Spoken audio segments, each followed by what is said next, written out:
Our story begins aboard the second Death Star, as Darth Vader is underneath the stairs of the balcony, searching for Luke Skywalker, son of Anakin Skywalker. It was dark, and Luke had extinguished his lightsaber, clearly trying his best to resist the dark side of the Force that was constantly calling to him, just as it once did to Anakin. Vader knew better than anyone else that resisting these feelings was impossible. It was in their destiny to turn to the dark. And as Vader moved around, he picked up many emotions from Luke through the Force. Remorse, regret, abandonment, perhaps some pain or fear, but not directly related to him. Instead, to his friends on the forest moon below them. Vader used this, telling Luke that the only way to save his friends is to turn to the dark side. Not just his friends, but also Vader felt it, his sister. And Vader's following words broke Luke, as he told him that if he will not turn to the dark, then perhaps she will. Luke screamed "Never!" in a voice that doubled as a war cry, rushing at Vader with a frenzy that he never even knew that he had. The two of them battled fiercely along the stairs, then over to a bridge, and the sparks flew as red and green blades collided time and time again. Vader quickly realized he's lost the advantage. Luke was beating him, and if he didn't turn this around, he would die. Luke used his physical strength to push Vader away, and Vader faked a momentary defeat, crashing into the side poles, and Luke made the mistake that Vader was hoping for. He slammed his green blade down on top of the red one, trying to trap it, but Vader slid his hands forward. He grabbed Luke's wrists, and with a clean cut, he sliced through flesh, bone, and mechanical wires. Luke was left in shock as he fell to his knees, and Vader allowed the green lightsaber to fall right into his open hand. He now held both sabers in a cross formation over Luke's neck, and Luke looked up at him with shock, failure, and heartbreak in his eyes. And suddenly, Vader was back on the invisible hand, looking down at Dooku. It was a moment that Vader often replayed in his mind, the moment he truly began his fall. From the stairs, Emperor Palpatine was almost choking on his own laughter as he watched the scene unfold. But as he moved towards Luke and Vader, Palpatine pushed a button to alert the Red Guards to re-enter. Something was off about all of this. The two guards would enter, looking upon the scene. Palpatine's smile barely fit his face as he told Vader he has done good. He looked into Luke's eyes, and Luke didn't need to hear any words to understand this look. Palpatine was telling Luke that Vader was his, that his father was dead, and he will always win. But Luke still refused to give in. Even without hands, and with immense pain searing through him, Luke looked up at his father, telling him not to do this. Vader was having flashbacks to a time before the Empire, a time when all he cared about was Padme and his friends. He was remembering his life before everything was taken from him, and once again, Palpatine uttered words that haunted Vader. He said, kill him now." Vader looked down at his son, and Luke's eyes looked back at him with a look that was begging Vader not to do this. Vader looked from Luke to Palpatine, and Palpatine once more spit out the words, "Do it." And Vader decided to end this cycle. With this moment replaying itself, Vader could see that it was Palpatine who took everything from him. This would be where the circle ends. Vader did not snip the sabers together. Instead, he twirled his wrist and threw the green sabers spinning through the air at the Emperor. Sidious was so caught up in relishing this moment that he barely ducked as the saber seared into his shoulder, and he saw Vader running at him. He reached up, hitting Vader with lightning, and Vader collapsed to the floor. Sidious rose to his feet, angrily ready to kill both Vader and Luke, but from his blind side, Luke Skywalker ran, slammed his shoulder into Sidious, knocking him back to the floor. Luke had no hands, so he was out of moves from here, and Sidious was able to just lift him with a force choke, watch the boy's life fade from his eyes. But before he could make sure that Luke was dead, Vader rose again. So Sidious threw the boy hard into the far wall. His body fell limp to the floor, and Sidious turned back to Vader, who slammed his red blade down on his master. Sidious used the force to hold it back, inches from his face, the plasma threatening to destroy him. But Sidious laughed as he began twisting the blade back towards Vader. It were as if Vader's focus was elsewhere, and right as Sidious was about to destroy Vader, the green lightsaber flew through the air and pierced right through Sidious's spine. Vader was indeed distracted, as he was using the force to lift this green blade, flying it and igniting it through Sidious's back. Sidious gasped, and Vader turned the red blade in his own other hand, decapitating the Dark Lord with a quick swoop. Sidious fell as he expected Luke to fall, with his head rolling away. Vader looked up to see the two Red Guards running at him, so he used a flick of the Force to throw them back towards the door. Suddenly, the Death Star violently began to rumble as the rebellion was destroying it from within, and Vader would run over to Luke. The boy was alive, so Vader scooped him into his arms, stumbling into the elevator after the guards already escaped. In the main hangar, the two Red Guards were telling stormtroopers to fire at Vader, but no one was listening. The battle station was shaking violently, explosions were spreading from its heart, and Darth Vader was able to get to a Lambda shuttle, placing Luke inside. As the shuttle rose up, he flew out of the hangar, with other ships escaping as well. There was only one TIE fighter remaining, and the two Red Guards looked at each other. They were like brothers, serving with each other every day. But today, the one named Talk pushed the other to the floor, getting into the TIE, barely escaping, as his brother in duty was left to die, and Talk would curse Vader and Luke for what has happened here, knowing his life was forever changed because of them. But down on the forest moon, Darth Vader would eventually land the shuttle, and he would leave the unconscious Luke alone here as he took off into the woods. Vader knew his life would be forever changed from here. He was now an enemy of the Empire and of the Rebellion, and he would take off in search of a new purpose in this life. When Luke finally woke up, he was beyond confused. His last memory was thinking he was about to die at Palpatine's hands, but now he saw the remnants of the Death Star explosion in space, and he was safely here on Endor. He hoped it was his father who saved him, but after some searching, Luke found out he was alone. He would join in on the grand celebration, getting rebel medical droids here to rebuild 2 new hands for him, and soon telling everyone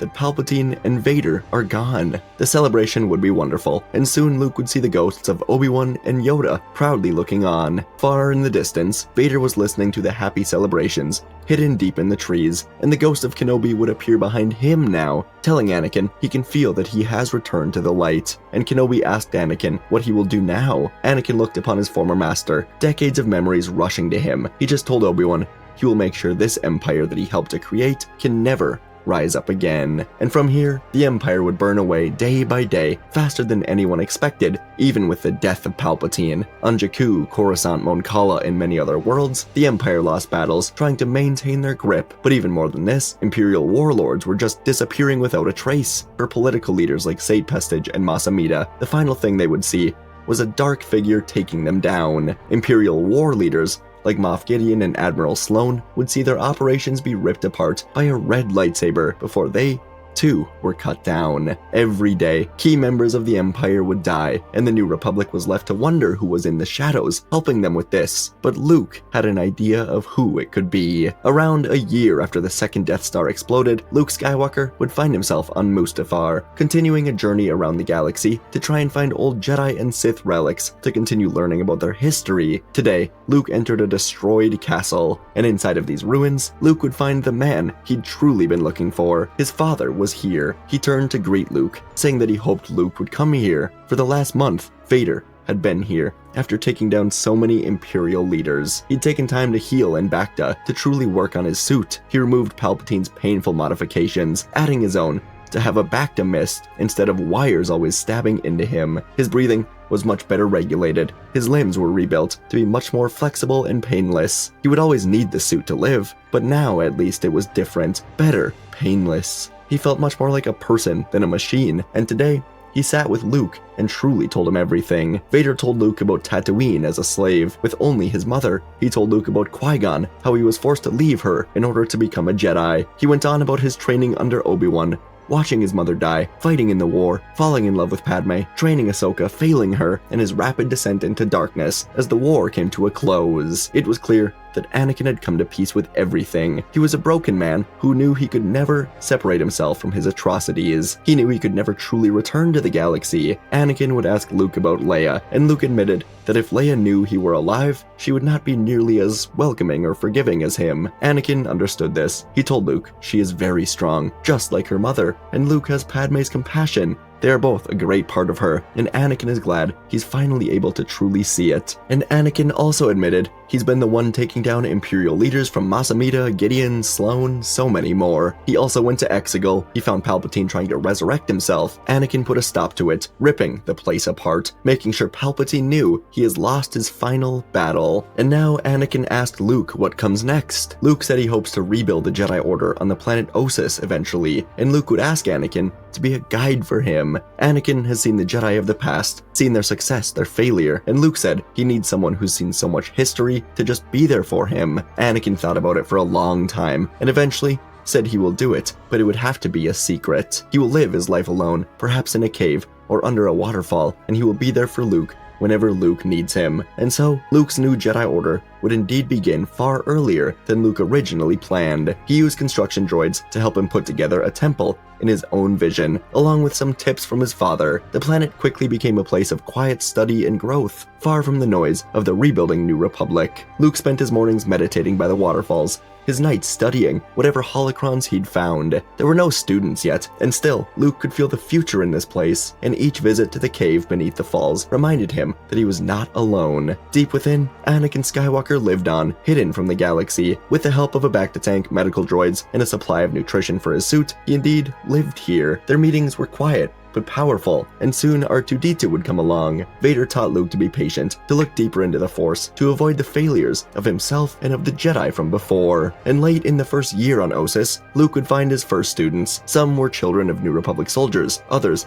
were Force-sensitive refugees who were hidden during the Empire's reign. Some were children, others were teens, and Luke guided them gently, taking care to teach them balance instead of blind discipline. Word of this new Jedi Order spread slowly, and soon more travelers came to Ossus, seeking training or just to observe the new Jedi. Luke welcomed all of them, and he learned how to structure his lessons, combining the wisdom of the old Jedi with the insights that Anakin secretly shared about attachment, fear, and control. With these new Jedi having lived lives already, Anakin was the perfect man for Luke to go to whenever he was unsure of how to approach this. The bond between master and student would deepen, and Luke grew more and more confident. After 2 years of this new order, the planet was rich with the Force. Out in the galaxy, the New Republic only continued to grow. The Empire was eradicated, and in the temple, students would spar with practice sabers, meditating for hours on end. Luke continued to talk with Leia and Han, among many others in the New Republic, who often would visit to see the Jedi progress. They were impressed with how much Luke had matured, as if guided by an unseen teacher. Leia thought it was the Jedi ghosts that Luke had mentioned previously. The Jedi Order felt alive again, and Luke's strength as a teacher and leader was undeniable. He refined his student skills, preparing them for lives of protection, not war. He continued to visit the cave, and Anakin would share knowledge that Luke used to protect his students from falling into the dark. The New Republic began to see the Jedi as an ally again. One quiet evening, though, Luke was taking time to personally train Leia in the Force and lightsaber combat, and after a long training session in the woods, Luke was just walking with her. He told Leia that the time would soon come for Ben to begin his training,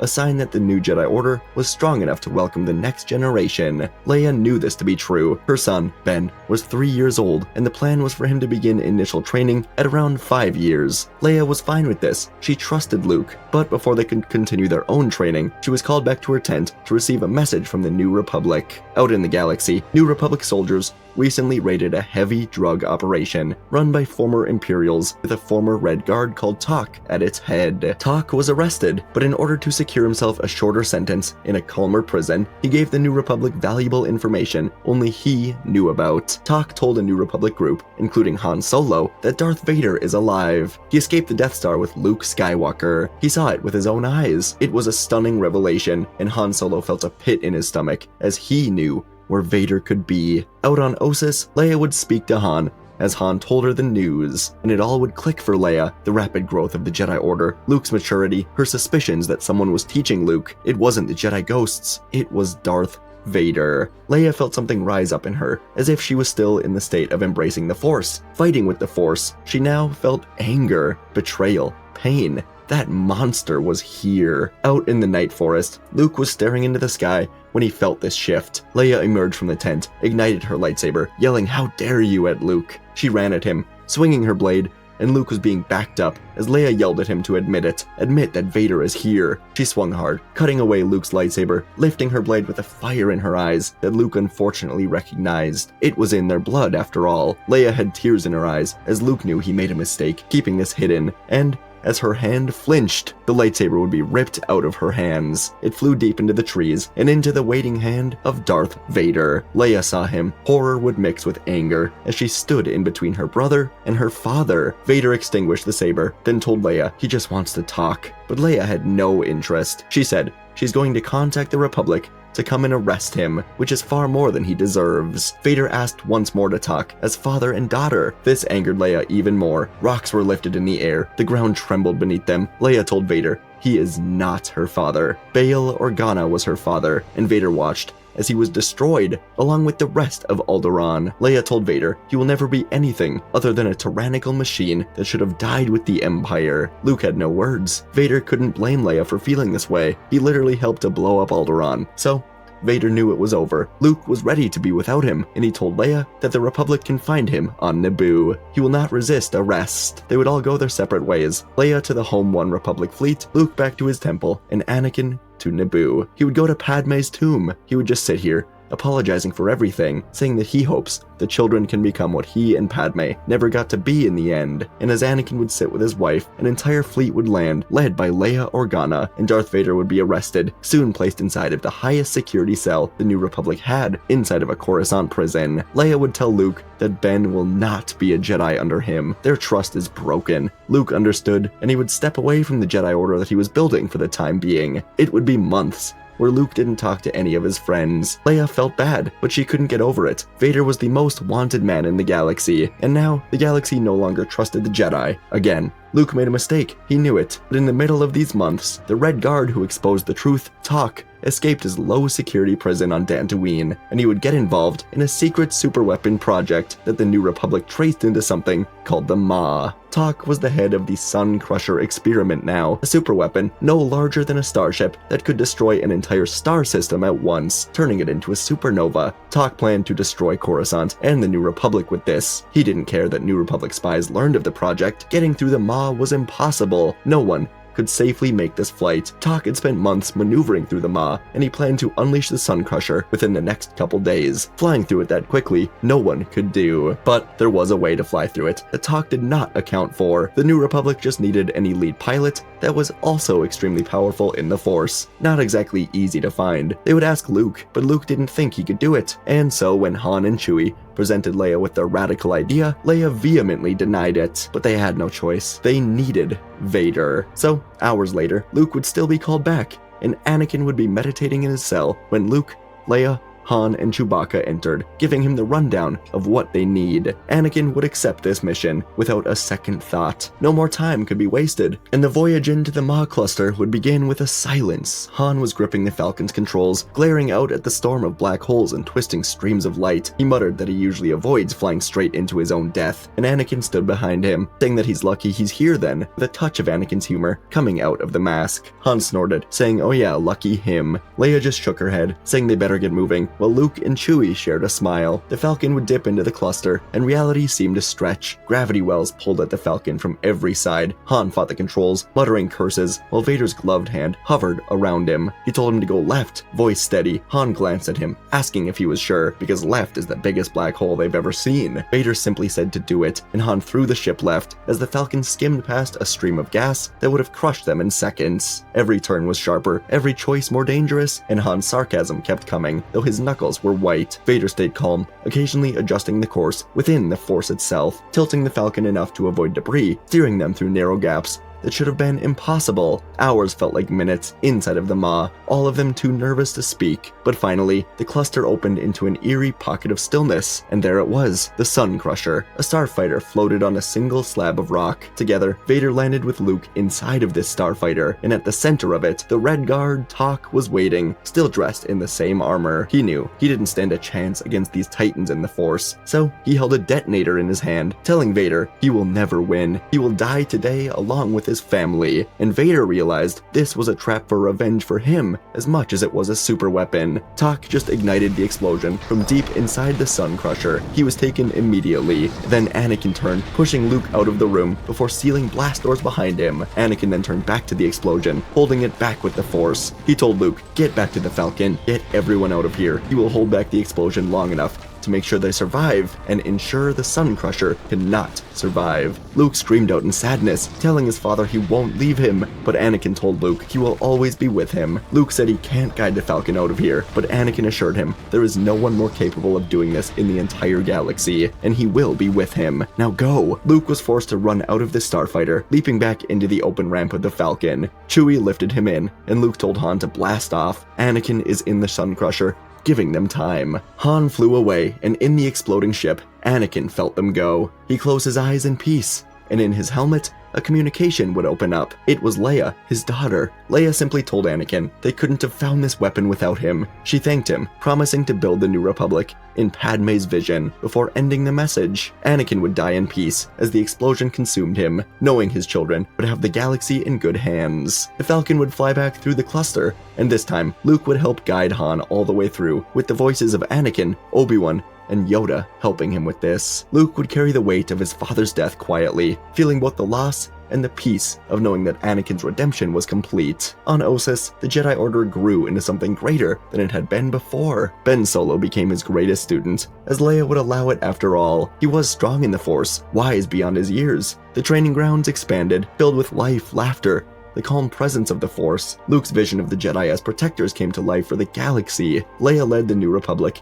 into a golden era, and when Grand Admiral Thrawn returned from the unknown regions, he was met by the united might of the Republic and the Jedi. The war would be brief. Thrawn's fleets were broken, and he would be defeated by Luke and Leia together. Years later, the Jedi's reach stretched far beyond Ossus. Luke and Ben traveled to distant worlds, guiding and saving those who'd been lost. They brought Ahsoka and Ezra back from Peridia, and she helped to guide these new Jedi with Luke. Together, they restored balance wherever darkness tried to return. For decades, the galaxy thrived under the Skywalker guidance as the ghosts of Anakin and Obi-Wan looked on with joy. And folks, that's our video for today. One I enjoyed more than a lot of the other recent ones recently. I don't know why, it was just an idea that popped into my head. I wanted to do like a what if Vader survived, but I was like, how can I make it a little more unique? What if he defeated Luke the same way he defeated Dooku? Cross saber, and it just goes back to the moment Anakin really started to turn. When he murders Dooku, it's a big point of Revenge of the Sith. So, reverse it. Vader decides in that moment, heck no, I'm siding with my son.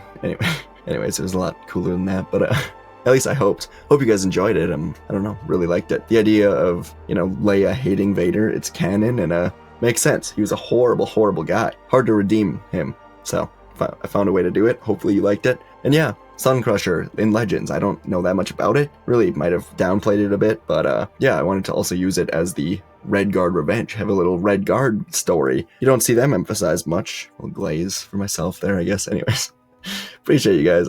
Thanks for watching. Let me know what you want to see next, as always, and I'll see you in the next video.